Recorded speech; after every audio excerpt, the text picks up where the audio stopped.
Analitza la descripció de la feina. Què és el que t'estan demanant? Comprèn les responsabilitats, habilitats i requisits específics que et demanen. Compara aquestes exigències amb la teva experiència i habilitats. Identifica les habilitats i experiències que tens i que coincideixen amb els requisits que t'estan demanant. Hi ha alguna habilitat que vulguis destacar? Adapta l'experiència laboral al lloc de feina que vulguis aplicar.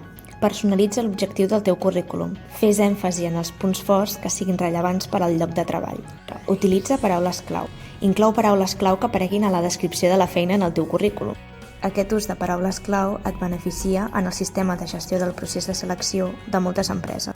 5. Utilitza un format clar i concís. Utilitza un disseny net i professional. Organitza la informació de manera lògica.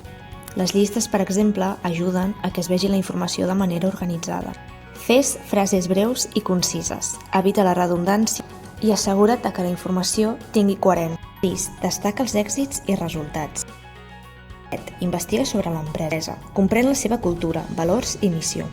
Si els teus valors i experiència es relacionen amb els de l'empresa, és important destacar-ho en el teu currículum. 8. Carta de presentació. Acompanya el teu currículum amb una carta de presentació personalitzada que destaqui com la teva experiència i habilitats et fan un candidat ideal per al lloc de treball específic. Assegura't de preparar-te adequadament per a les entrevistes. 10. Sol·licita retroacció. Si tens l'oportunitat, sol·licita retroacció de professionals de recursos humans o reclutadors sobre com el teu currículum es pot millorar per adaptar-lo millor a la feina que busques.